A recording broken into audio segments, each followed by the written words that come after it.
Good evening, ladies and gentlemen. Welcome to the National Opera Center. My name is Mark Skorka. I'm president of Opera America, and I'm delighted to welcome you to our first Creators in Concert program of this 2017-18 season. It is also the beginning of our 5th year in the National Opera Center. It seems remarkable that 5 years have passed by, but we regularly now are seeing between 75 and 80,000 people a year coming through the doors of the National Opera Center for lessons, coachings, rehearsals, recitals, and programs like this. So welcome. We're really happy to have you here. And happy to be featuring the work of Kamala Sankaram this evening, an outstanding composer with a fascinating history and creative output already in her young years. As a composer, she has received commissions from Beth Morrison Projects, Here Art Center, and other wonderful institutions. She's received grants from the National Endowment for the Arts and from Opera America, and I'll talk more about those in just a second. She is also a performer, having really received wonderful reviews as a soprano. She's the front woman for the band Bombay Rickey. She also, in addition to this, has been voice actor on Comedy Central's Super Jail and Cartoon Network's Golden Age. So from actor voice to singer to composer. She also has a PhD in cognitive psychology from the New School for Social Research. As soon as I finished reading it, I was completely intimidated and really look forward to hearing the work and to speaking with her. But our programs here at the Opera Center, like Creators in Concert, are a reflection of Opera America's core commitment to the creation and production of new American works. Over the last 30 years, we've invested almost $15 million through our opera companies to support workshops, new productions, co-productions, and audience-building activities that complement the creation of new work. In the past couple of years, we've been really grateful to the Virginia Toolman Foundation for supporting our grants to female composers. We have discovery grants that award money directly to the composer to help develop her work, and commissioning grants that help pay for the commissions at our opera companies for works by female composers. We are delighted to be moving this program into its 4th year, and Kamala is a recipient of some of our support for female composers.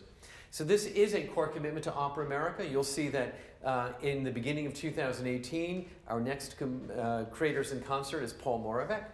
We also have a conversation series, and the next one is with Anthony Roth Costanzo in November, as I'll talk to him about his burgeoning, wonderful career as a leading countertenor.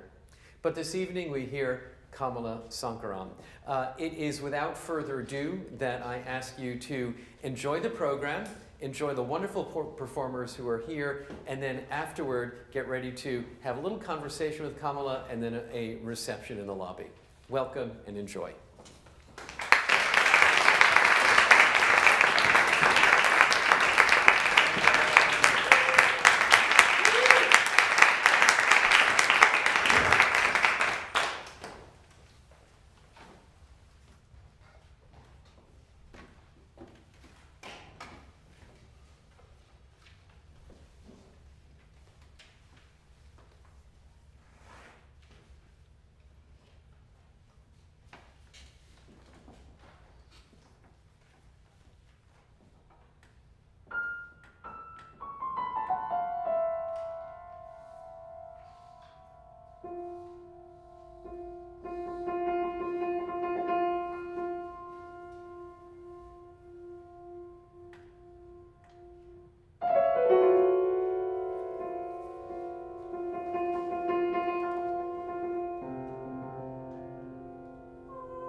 But why? Come now, sir, I'm a married woman.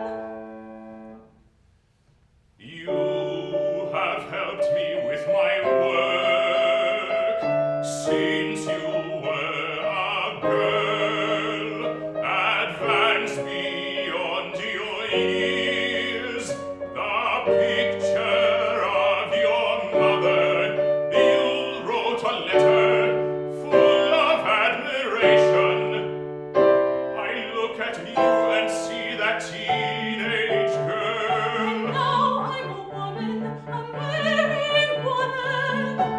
Open the letter. I will not. This is work. And know that, and you know that. But sadly, Mr. Babbage, the world is full of gossips and misperceivers. The world is full of bloody, ignorant apes. Open the letter. I will not. Open the letter. I will not. Every genius has been ridiculed. The caveman who invented the wheel was clubbed to death with tree trunks. You at worst could lose a husband.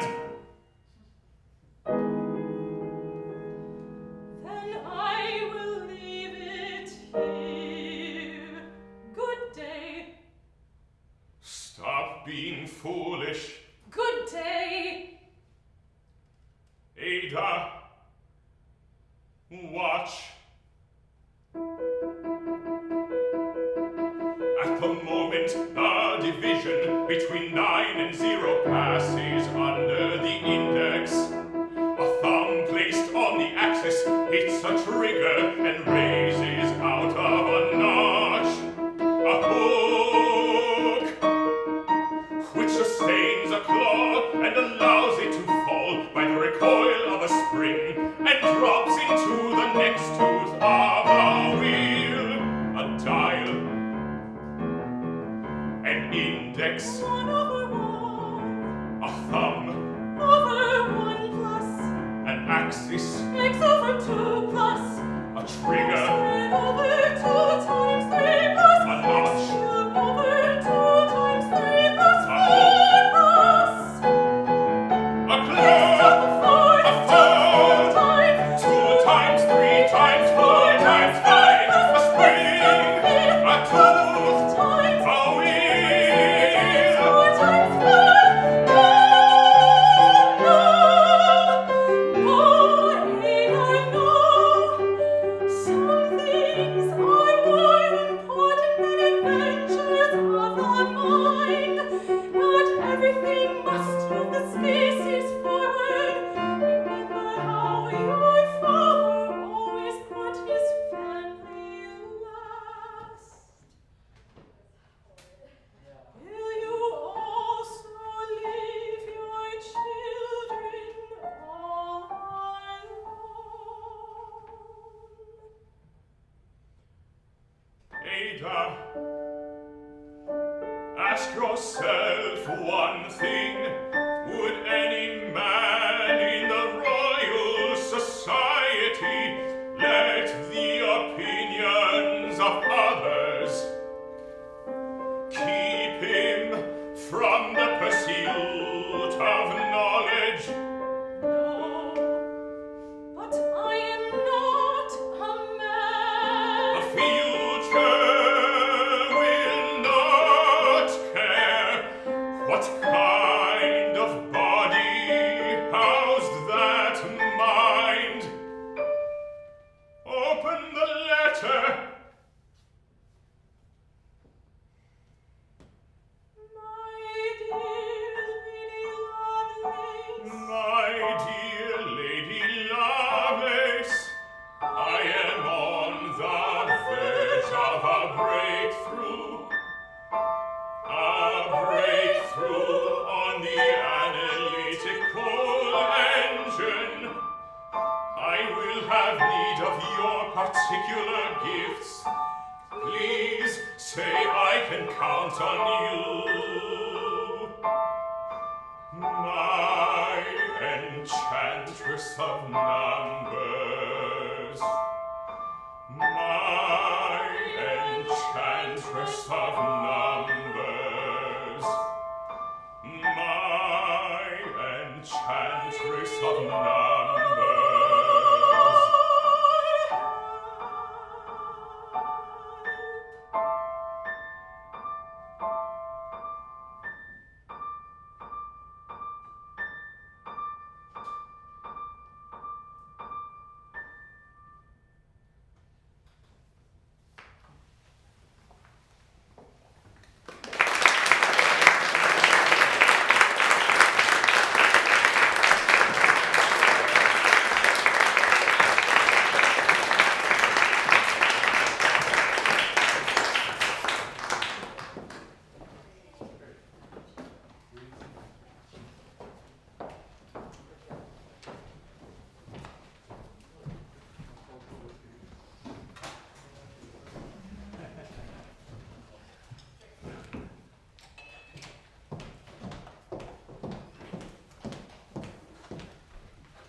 Either in turn, depressed, please bring sushi.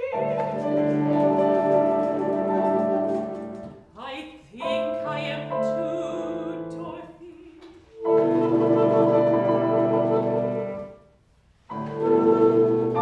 I like when you type my name.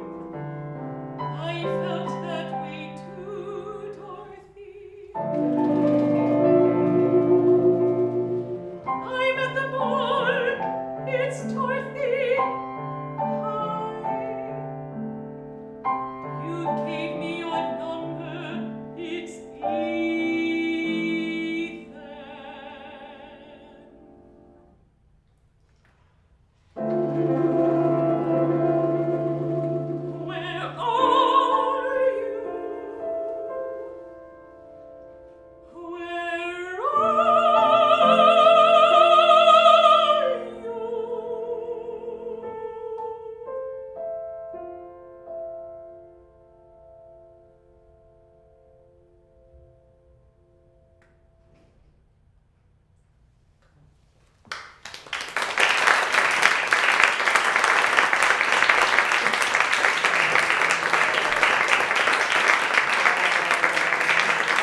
change here. And in a second, I'll ask Kamala to come up and chat a little bit about her work. The table, the water. Whoops. It was almost bad. And the chairs. Fabulous. I'm trading. That's right. Great. Thank you. Kamala, please join me. Congratulations again on wonderful music.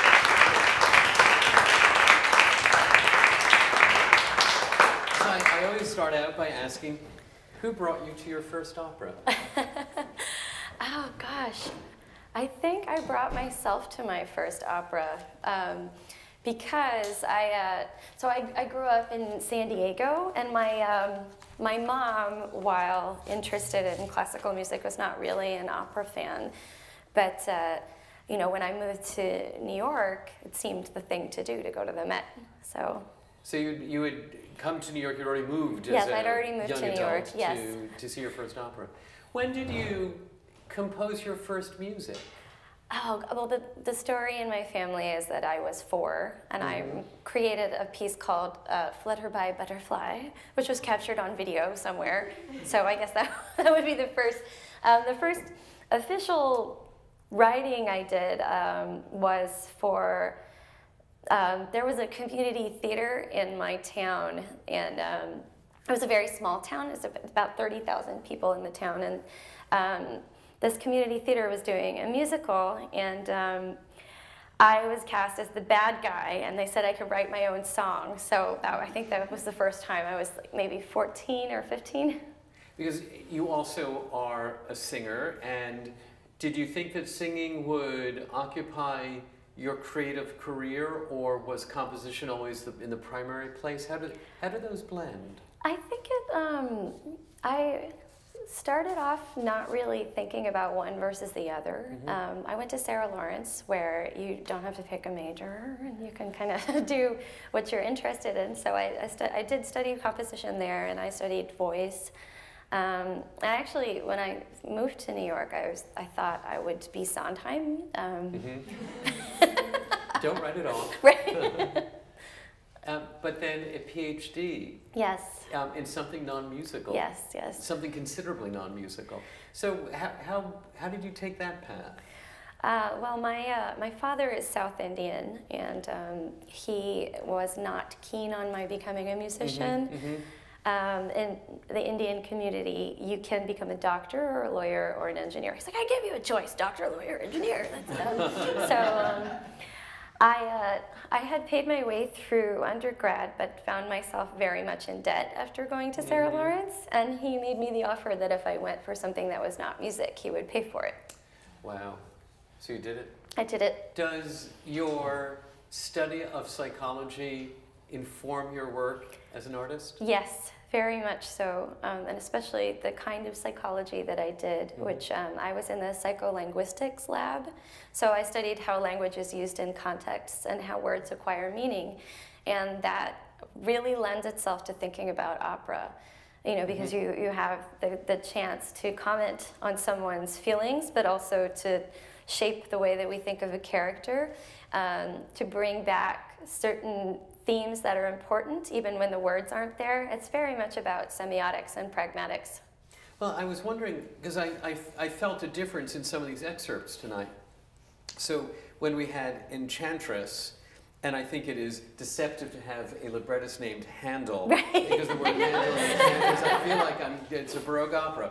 But in Enchantress, there's text and dialogue, and it is underscored, as we heard, but there's a lot of text and dialogue. But in Thumbprint, the voice is treated very instrumentally. Yes. And it isn't as text-bound. And what's going on in those two excerpts that make them so different? Well, in Enchantress, there's a lot of exposition in that scene. So the story, if it was too dark to read your program, is Ada Lovelace. But we had the oh yes, titles. That's true. So Ada Lovelace she has to decide whether she's going to help Charles Babbage to work on his new computational engine. And so there's a lot of new, all of these strings of numbers, and I don't know, I guess it felt more like there was a dialogue happening between them, whereas in the scene in Thumbprint, this is a pivotal moment for Mukhtar where she realizes how her illiteracy has prevented her from achieving a certain amount of power in society. So it felt like it didn't need words in the same way. It's about discovering her voice, really, and that's sort of mirrored in the vocalises at the end.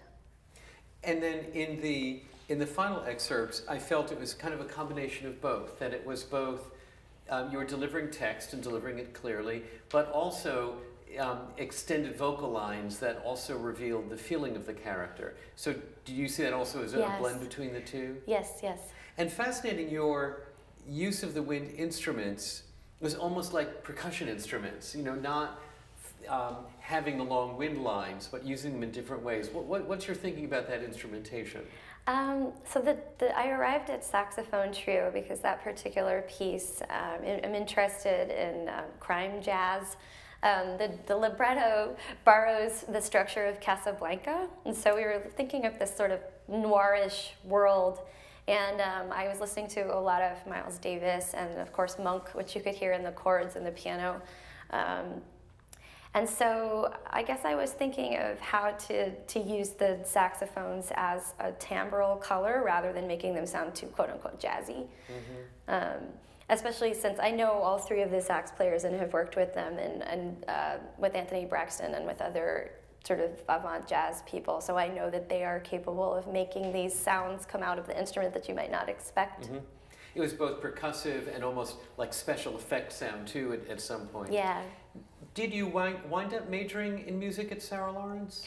As much as I could, yes. It was a liberal arts major, Sure. but yes, I studied with Chet Biscardi there, and I wrote quite a bit of music there, but I will not show it to anybody. Sorry, you follow in good footsteps with Right. that. Have you had any other formal study, because you then went for your PhD? Did you pursue a course of music study when you were studying for the PhD, or since then? Because you are Right. pulling from such an eclectic mix of musical sources. I'm kind of curious to know what the study route is. I began, part of the reason I chose to go to the New School is that I had been accepted at Manus also for composition, and so I thought I would try and do both. But the teacher that they paired me with was not a good match. I went to 2 lessons and felt that it wasn't going to work, and so I stopped going back. But I started taking lessons around the city from other, like I studied sitar for 10 years. I went and learned about tube and throat singing, and I guess part of the study was in exploring these other ways of making music, and then also being a performer, I had the good fortune to get to work with some of the really great modern composers, including John Zorn and Philip Glass and Anthony Braxton. And so just the fact that I was able to work with them and to know their scores so closely, I feel like that's really where the process of learning to compose came from. And it was like a graduate class of the world. Following in the footsteps of some really great autodidacts in terms of musical study. Yes. Given this richness of sources, why is opera a medium that draws you? I'm drawn to opera because I'm drawn to storytelling, and I'm particularly drawn to the idea that music gives us an emotional connection that we wouldn't get in the same way from a play. A play, you go to the play and you can understand the words that the people are speaking, but in music, you can have the words plus this extra element that gives you a direct emotional connection that goes past the intellect. So I'm interested in opera because it can allow us a window into stories from people that we may not have any experience with, may not have a cultural connection with. For example, for Thumbprint, most of the people in the audience have never been to Pakistan, are not going to go to Pakistan, but that doesn't mean that you can't understand what the people on the stage are feeling. Like, even if I go to see an opera in Czech, which is a language that I don't really know at all, I can still get a sense of what people are feeling and identify with them. At our annual conference back in Dallas, we, instead of having a keynote speaker, we invited 7 artists to make remarks. And I gave everybody a 273 word limit. And I explained why it was 273 words, which is the length of the Gettysburg Address. And I felt that if Abraham Lincoln could convey such incredible core values of our nation in 273 words, that artists could speak about opera in 273 words. And I loved your words. Thank you. There, about halfway through, you say, my big hope for the future of opera is that we fully embrace our roles as empathy creators. And I love that thought of our empathy creators as our role. What did you mean by that? I think that there are two things that opera has the potential to do. And one of them, of course, is to introduce you into another person's worldview. But the other is that when you are at an opera, or when you have heard an opera, you have felt the same things as the people around you. And that immediately, it doesn't just connect you to the characters in the story, it connects you to the people around you as well. You know, like, I love Rusalka's Aria to the Moon, and I say Rusalka's Aria to the Moon, and those of you who have heard it, you know exactly what that feeling is, that longing that's there in the music. And I don't even have to say anything else. So there's something about the form that is this immediate connection point to the world and to the immediate people around you. You know, I used to say very much the same thing about one of the incredible values of opera is bringing people together in the same room to go on the same emotional journey. Yes. And someone adjusted that for me not too long ago and said, well, you know, different people react differently to the same source material. So it may not be that the people in the room are all feeling the same thing, but what's so good is that they are all feeling together, even if it's not the same thing. And just in this divided world, that we can all go into a dark room and feel together seems really important. You also talked about stories. The final big ask I would have for all of you, you said, is to think about the stories we're telling, who are telling these stories, and how we can best serve those stories. So I'm curious, first of all, about the stories and who's telling them. What do you mean by that? I think, and you know, this is a conversation that we're having a lot, not just in opera, but in theater, film, and television also. Any kind of a storytelling medium, which is, what is the default perspective that the story is taking? And that may be due to the default perspective of the person creating that story. You know, I, as an Indian American woman, am going to have a very different experience just because of the things that cultural connection gives me. And so I may interpret a story a different way than someone that doesn't have that same background. But I think that because so much of history and so much of the things that we see on television and film and in opera are from the same perspective, we don't always step outside and think about how that story might be different if it was told from someone with a different background, cultural background, gender background, any of it. And then you talk about serving those stories. And I understand what it is to tell a story, to relate a story. What do you mean by serve a story? Again, I think maybe it comes from my background thinking as a semiotician. It's just, I have my own particular way of approaching things as a composer, but I don't want to shoehorn my musical sense onto something that doesn't serve that story, if that makes sense. That I want to figure out what the emotional arc of my characters is, what the dramatic arc is, and then make music that best illuminates those arcs. And finally, in your very rich 273 words, and I haven't counted, maybe. I think it was probably more. Maybe it was 274 words.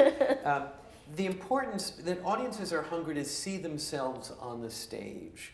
And they are hungry to know that they are represented in the art form. And I do think that you said it in part, that our opera literature old and new, comes from a fairly narrow swath of the world that is the United States, that is Yes. America. And you feel that people are hungry to see themselves on stage. I think that there's a deep desire in any person, any human, to know that they are seen and to know that other people understand them. And so that's one way to achieve it, is that they look and you can see yourself reflected in these stories that we're holding up as worthy, and then you know that you are also worthy in a way. To know that other people could possibly see the world that you do, the way that you do. And I think that that's what is so just amazing in the moment that you finally do feel seen and heard and represented. Like, I remember being a small kid and never seeing Indian people in films. The first one that I saw was in Short Circuit, and it was only later that I realized it was a white man in brownface. And there's something about seeing someone who actually does have the same background as you do that changes your own worldview also. Well, how wonderful that you're bringing it to the stage. I hope so. Now, Parksville Murders. Yes. And this is an opera that is being composed for virtual reality. And would you explain to us how the audience member experiences Parksville Murders? Sure. We are actually launching the first episode of Parksville Murders right now in San Francisco in partnership with Samsung VR. And I am attracted to virtual reality because recording the operatic voice has always been a bit of a challenge, since the way the voice interacts with the space is part of the experience of hearing the voice. But in VR, all of a sudden you're in a space. It's not a real space, it's a virtual space, but you still get the 360 acoustic and the interaction of the voice with the environment that you recorded it in. So for the first episode, the viewer is in a headset and headphones, but you can turn your head and the sound sources remain the same. I've had a demonstration of it last year, I guess. Yes. And it's remarkable. How long is an episode? This one is 10 minutes long. We were told that right now people shouldn't stay in the VR environment longer than 10 minutes because they can get sick. Huh. I'm glad I cut my session short. Right. And what fascinates, because technically it's spectacular, that you do turn your head within the environment and you look at a different wall of the room and the sound still remains stationary. It's fascinating technologically.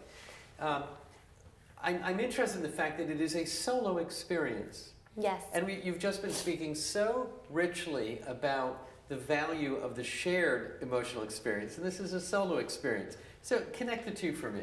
So the first one is a solo experience, but we are hoping that as we're able to do the other episodes, there will be more potential for interactivity between viewers within the environment as well. But I also feel that the experience is still an important one, even for one person at a time, because you're still connecting with the characters and having the experience of the classical voice. And then when you come out of it, you have shared something with the other people who have been able to do it. You just weren't in there at the same time. And I will confess that when we did it here at the New York's Forum, the conversation afterward was more about the experience than it was about the piece. Yes. And I think people have to get the experience out of their system before they can talk about the work. It's a very strange thing if you haven't done it before. It's really fabulous. Yeah. Well, it is amazing that I'm talking to a composer, because it sounds like I'm talking to an advanced technologist, to a psychologist, to a philosopher. It's really fabulous. I wanted to end by taking some questions from the audience, if there are any. And I think Laura Lee is around with a microphone. Is she not? Maybe, maybe not. So let me then see if there are any questions in the room for Kamala. As Laura Lee launches into the room. Yes. Questions? In the house. Raise your hand. Couple down front here. Kim? Who were the artists growing up that inspired you to compose? Wow, I guess, well, Sondheim, as I said, but I had a very strange kind of musical upbringing because I wasn't allowed to listen to pop music until I was 10. Despite the fact that it's pop music. So I heard a lot of Indian classical music, and my sisters and I, our favorite thing was Beethoven's Ninth Symphony, which my sister called people shouting tape. And we would listen to it and sing along with it. So that and Disney's Sleeping Beauty, I think, are probably some of my very early formative influences. But then when I got older, I became really obsessed with Pink Floyd. So very, very disparate kind of things. Eclectic then and eclectic now. Yeah. There's another question right down here in the front. Hi, what's up with thumbs? Oh, in the Thumbprint piece? And also in the other piece, there's a... Oh, that's blue true. line of thumbs. I was It's two curious different librettists. Oh, so and you're not trying to connect the idea of thumb and voice. No, but that's it. just a Someday a chance. doctoral dissertation will be written on. Thumbs.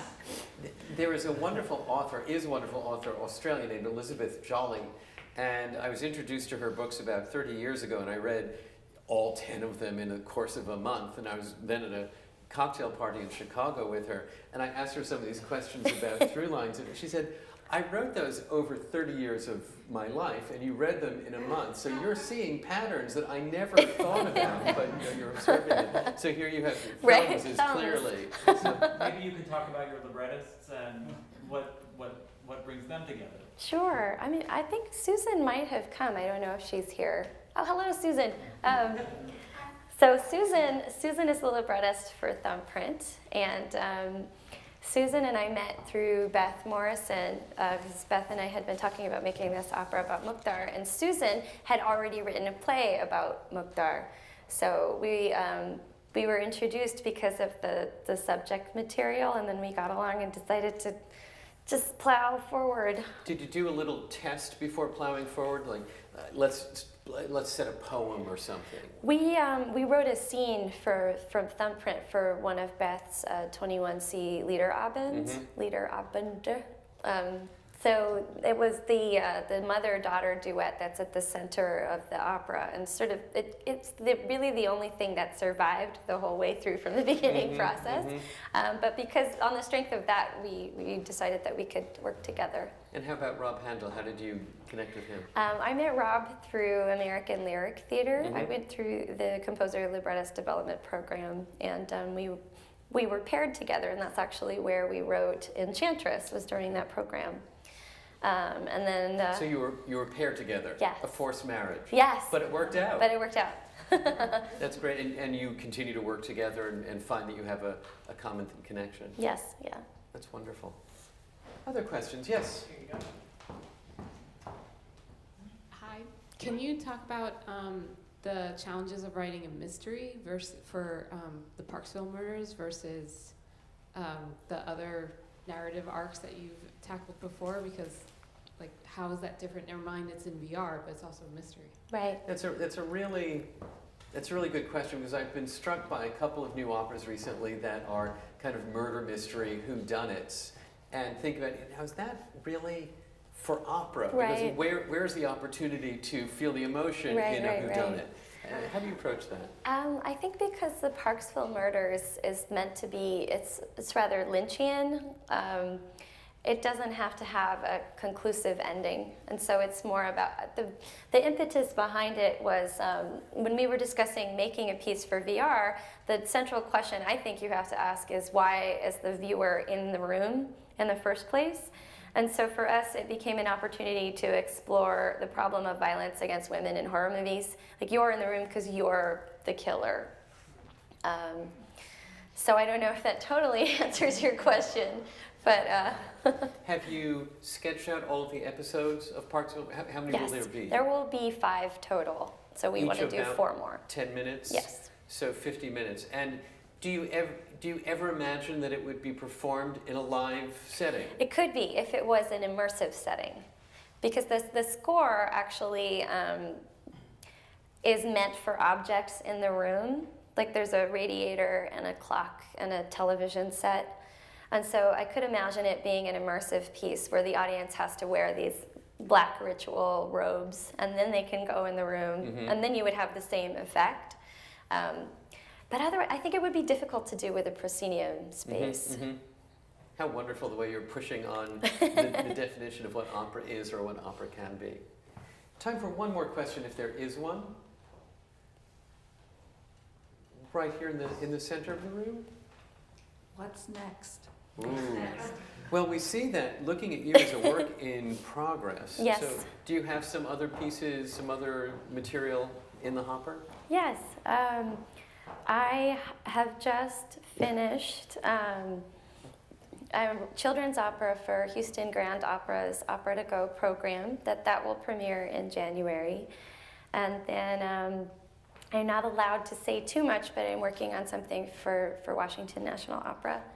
And hopefully, looking at you, we have a residency at Brick in Brooklyn at the end of January, and from there we'll see what happens. The other part of the piece that you can't see is that we are going to live data mine the audience and put their information into the show, and we've been working with technologists from Carnegie Mellon to write the software that will do that, so that's what we're testing in January.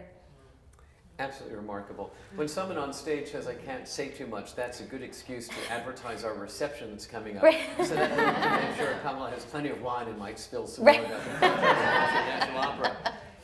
But since the reception is ready for us and we for it, please join me in thanking Kamala Sankaram, sir, for incredible insight. Thank you.